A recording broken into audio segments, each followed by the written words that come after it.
Hi Virgo, welcome to Starchaeology Tarot. My name is Desi. This is my channel. I'm so delighted that you're here. I know I don't know you, but guess what? I love you. Everyone who engages with this channel, likes, subscribes, I am so forever grateful.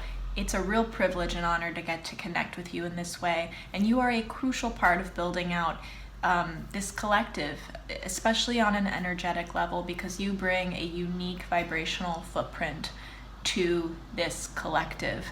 You are irreplaceable. So whatever beautiful, unique vibrational footprint you are bringing, please know that it is a very essential part to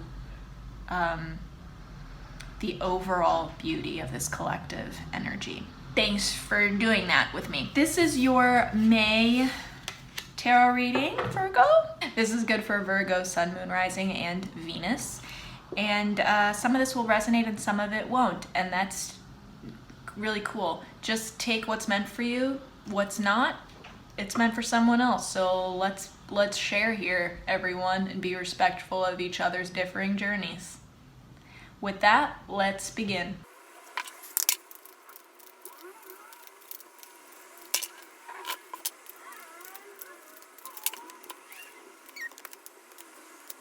Virgo, I'm kind of like, what's the problem here? Is there any problem for you in May? I'm not quite sure because we have some really positive messages here. 9 of Cups, the card of wish fulfillment in the minor arcana. King of Swords, Ace of Pentacles, and 10 of Pentacles. Great abundance, great material abundance. I'm almost seeing the fact that we have Ace of Pentacles and the 10 of Pentacles. It's like seeing something from beginning to end happen in May for you. Almost like beginning something that comes to full fruition by the end of May. A very quick cycle, something going through some sort of full cycle and already reaping the benefits by the end of the month, which is amazing. This is all beneath. I have these, as you see in like 4 different quadrants here. These Pentacles cards are below the 9 of Cups and King of Swords, which tells me that there is something about this process of material or physical, tangible abundance happening for you that is living under this umbrella of going against someone else's judgment of you. Someone maybe that has a sort of paternal or mentoring energy with you, someone who's, you know, is kind of an authority, you see as an authority or an expert in your life in some way, someone who you wish to, someone whose validation you seek. This is about you realizing that to fulfill your dreams, to have wish fulfillment, you can't be acting in accordance to their judgment. In fact, your dream come true, the fulfillment of that dream lies only beyond their judgment. It lies outside of their bias, outside of their validation. So this is really you having bravery, Virgo, to see a project of yours through from beginning to end.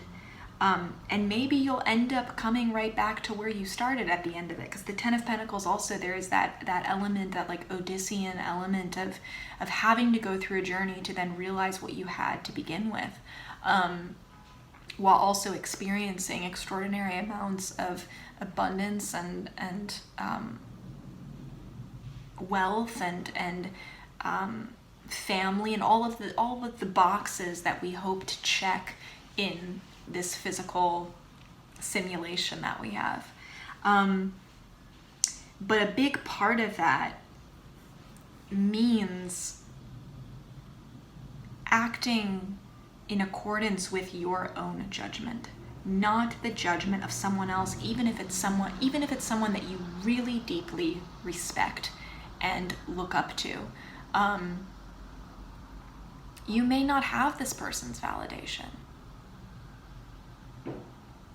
Even if you've looked to them always in the past for setting structure in your life or giving you guidance in your life, when it comes to this dream for you, when it comes to this wish fulfillment for you, Virgo, this person has no authority. This person has no sovereignty. This person is no expert in your dream. So you can't measure your own success, your own fulfillment by their metrics, because they are unqualified for the job. Completely unqualified for the job. I'm going to pull another card about this. Could we have more information about this Nine of Cups and King of Swords, please?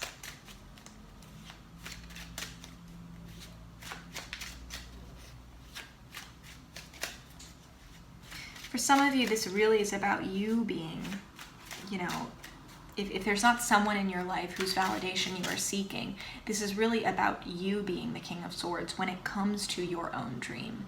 You being the sole judge, and understanding that you can't judge your own dreams. You get in your own way if you are negatively judging the wish that's in your heart. If you are the one who's talking yourself out of something that is coming from a very deep emotional place for you. Or if you are even judging or mocking or making fun of your own happiness, or saying that your own happiness doesn't matter, or writing it off. I hear some of you like writing off your dreams as superficial or unimportant.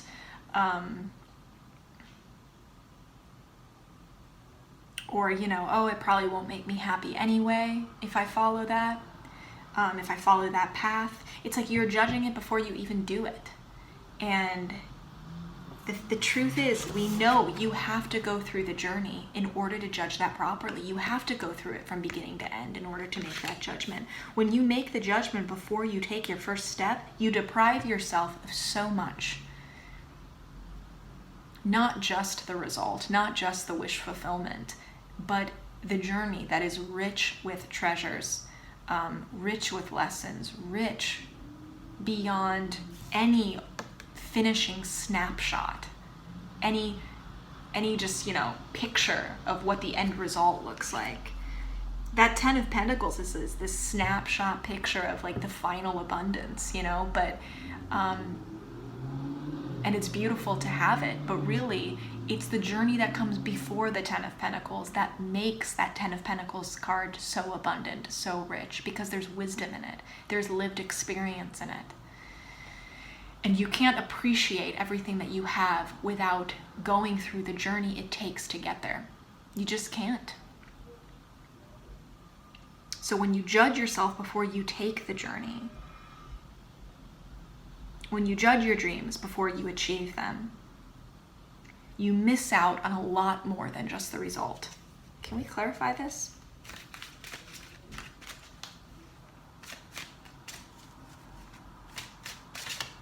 Oh,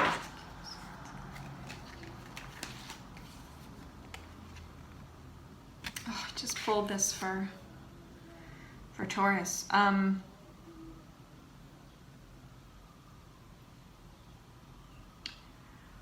Virgo, there's someone that you need to leave behind. And it might be an actual person in your life. It might be this kind of father figure, of reason and logic, someone you see as being very practical and reasonable. Virgo, there's not necessarily anything wrong with your relationship with this person. It's just that they live by rules and structure and logic and their own set of biases and prejudices and a unique worldview, unique to them, that does not necessarily fit your experiences or your dreams. So I think some of you are feeling like, oh, I need to, like something has to be bad in order for me to disregard this person's insight, or put a boundary between me and this person, or walk away from this person when it comes to following my dreams and my own wish fulfillment. Something bad doesn't need to happen in order to justify you quietly departing, leaving that person behind in some way, even if it's just emotionally, or just initiating a transition in your relationship with this person. And when I say this person, this also, Virgo, could be an older version of yourself. This is about transitioning your relationship with the part of you that is driven by practicality, logic, and reason, derived from your own experience in your life, that has shaped your own bias and prejudice and metrics of judgment. We all have those. We all have those.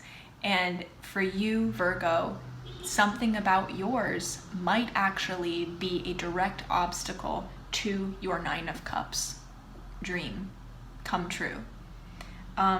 So there is a quiet departure needed, if it's just an emotional one, or it is a physical one that follows the emotional shift that's already happened or in the process of happening for you.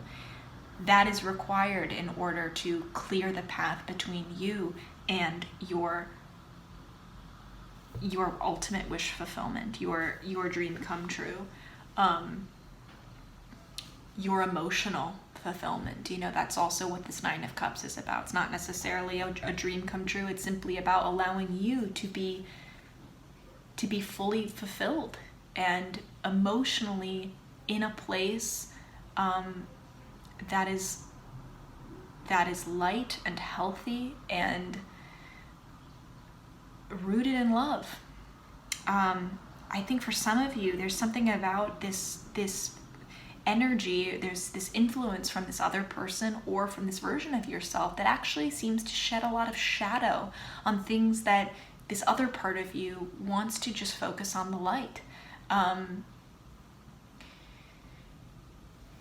There's a fine line between honoring the practicality of our minds and then allowing that practicality to limit us in some way.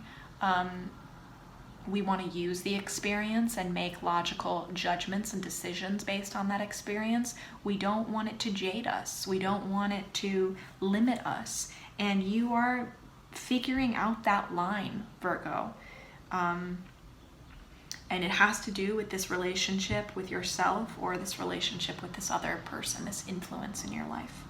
So sorting that out in May, the way you sort that out is by saying yes to the journey and following through with it from beginning to end, because it is about to just all unravel for you. It really is. And you need to set a boundary that takes this person or this person's voice out of your way, or takes yourself and that censor in your own head out of your way, so that you can get to where you need to be next. This is really exciting, Virgo. I'd love to hear what the details are for you in your life. Feel free to comment below and share with me if you feel like you would like to share and connect. That means so much to me whenever you all engage with me in that way. I am rooting for you in May. I love you, and I'll see you next time.